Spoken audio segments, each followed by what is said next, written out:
started with a shimmer, a haunting neon green glow dancing upon the waves of Santa Monica.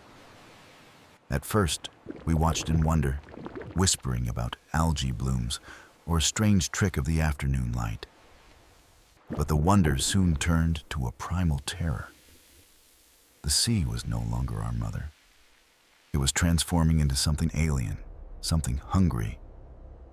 By the time we realized the truth, the Atlantic and Pacific had become a global vat of corrosive death.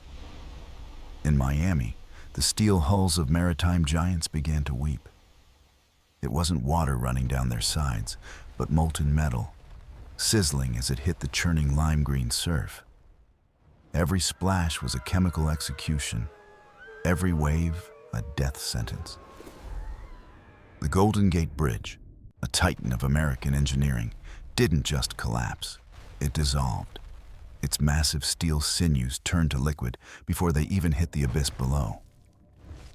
Beneath the surface, the cradle of life vanished in an instant, replaced by a steaming graveyard.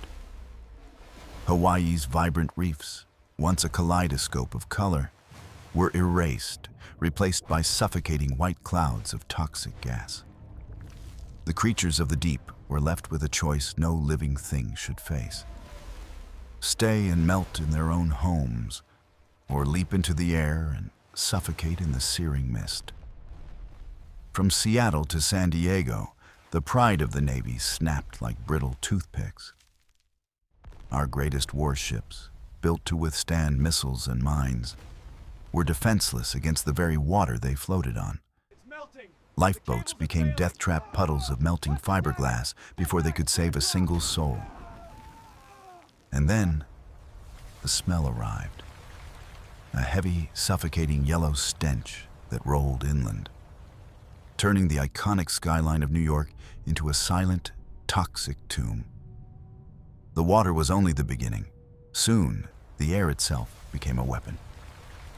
In Manhattan, the grand stone buildings began to bleed white streaks of liquefied marble. Acid rain, birthed from the boiling, angry Atlantic, fell in sheets, devouring the literal stone of our history. The Statue of Liberty, our eternal symbol of hope, stood alone as the green tide ate at her feet, her copper skin turning into dark, weeping sludge under a jaded sky. In the silent laboratories of Boston, scientists watched in numb horror as the pH levels plummeted toward zero. It was a death sentence for a planet that is 70% water. The Panama Canal, the artery of the world, simply ceased to exist as its locks melted away, merging two dying oceans into one massive, boiling cauldron of extinction. 1 month later, the silence is absolute. The blue planet we once called home is gone, replaced by a bruised, sickly marble of green and brown when viewed from the lonely void of the moon. The ancient forests of Oregon have been stripped into black skeletons, shriveled by a toxic fog that refuses to lift. Our roads are dissolved, our piers are nothing but jagged shards of melted glass, and our civilization is a memory fading in the dark. Now, the lucky few huddle in geothermal bunkers deep beneath the earth, watching the very walls sweat acid as the world above continues to liquefy. We are no longer masters of this world.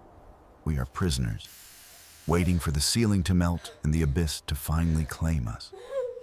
This hunger is insatiable. It consumes the concrete, the steel, and the dreams of everything we ever built.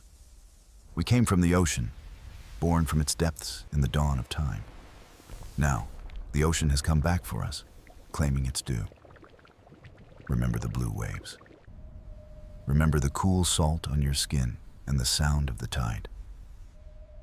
Look well upon them now, because the cradle of life has finally become the cauldron of death.